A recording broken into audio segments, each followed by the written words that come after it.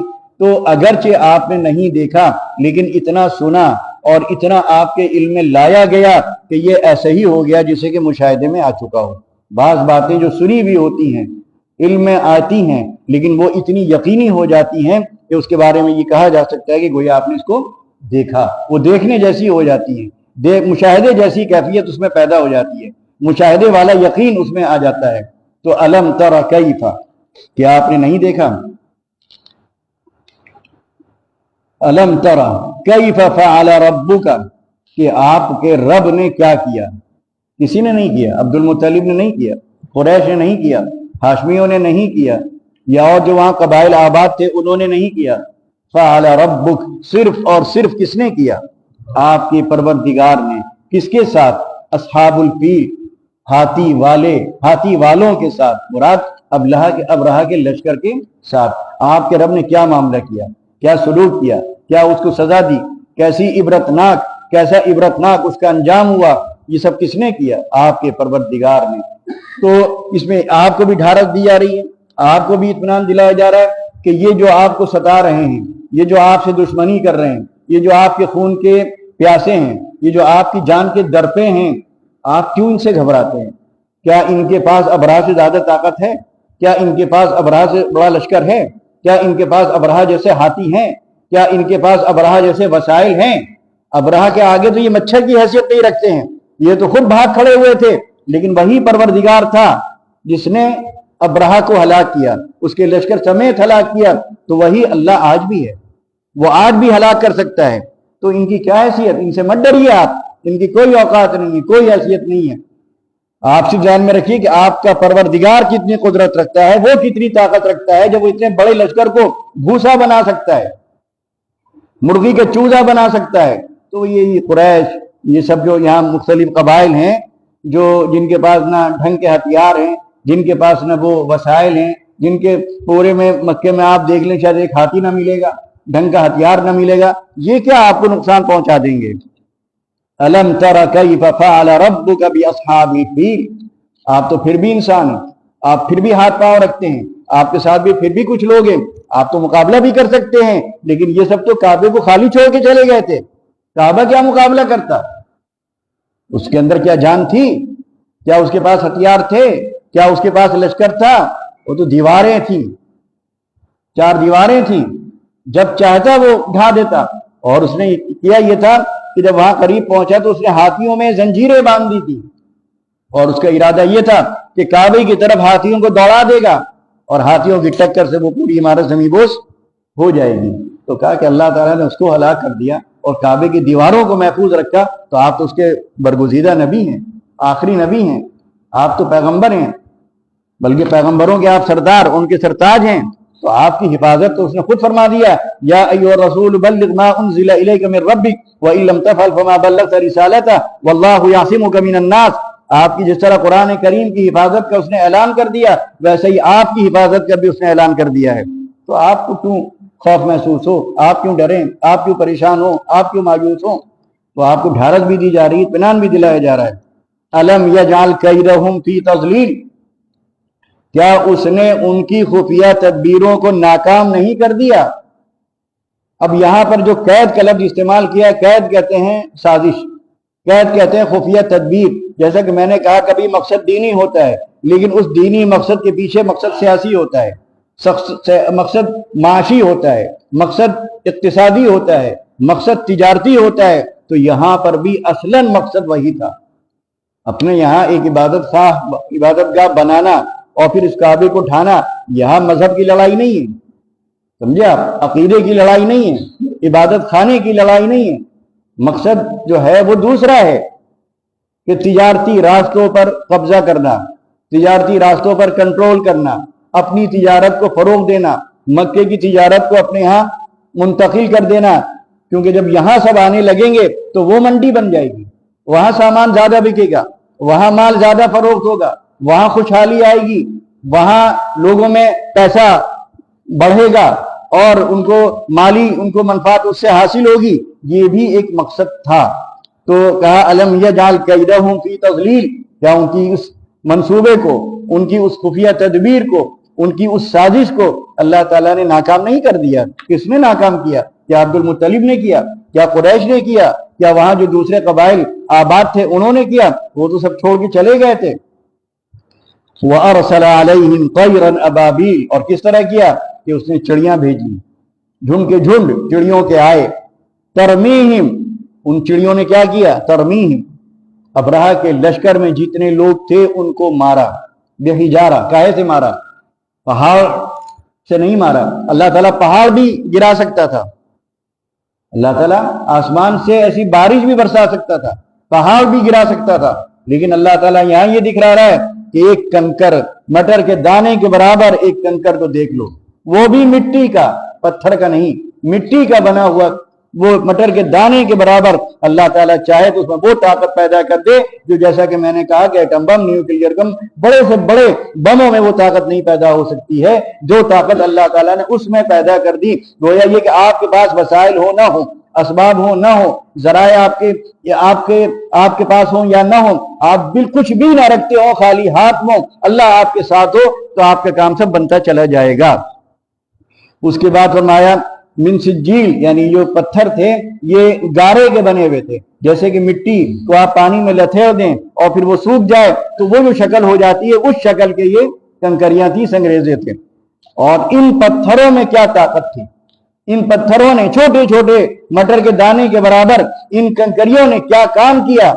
فجعلہم کعصف مأکول، جیسا کہ میں نے کہا کہ جس کے پڑ گیا اس کا جسم سڑا، گلا، پور پور، ٹکڑے ٹکڑے ہو کر گرا، اور وہ 6 فٹ 6.5 فٹ کے آدمی، چوڑے چکلے، خوبصورت جسم والے، خوبصورت ہڈیوں والے، گوشت گلا، ہڈیاں گلی، اور ایک لوتھڑے کی شکل میں بس ان کا جسم رہ گیا۔ تو اس کی جو مثال دی ہے، جو تشبیہ دی ہے، وہ بھی عجیب و غریب ہے۔ ہم میں سے اکثر لوگ کسان ہیں، کھیتی کرتے ہیں، جانور پالتے ہیں۔ آپ نے دیکھا ہوگا جب گائے یا بیل یا بھینس جب بھوسا کھاتی ہے تو رال بھی بہتی رہتی ہے اور اس میں سے گرتا بھی رہتا ہے، کتنا گھناؤنا لگتا ہے وہ بھوسا جو اس کے منہ سے لعاب کے ساتھ باہر آتا ہے، کتنا چھونے کو دل نہ چاہے۔ وہ شکل جو ہوتی ہے، یعنی کھائے ہوئے چبائے ہوئے بھوسے کی جو رال کے ساتھ بعد میں گرتا ہے جگالی کی شکل میں، وہ جو شکل ہوتی ہے اس چارے کی، اس بھوسے کی، وہ شکل ان کے جسموں کی ہو گئی تھی، وہ شکل ان کے جسموں کی ہو گئی تھی۔ فجعلہم کعصف مأکول، اسی اللہ تعالیٰ نے ان کو بنا دیا جیسا کہ کھایا ہوا بھوسا ہوتا ہے۔ وآخر دعوانا ان الحمد للہ رب العالمین۔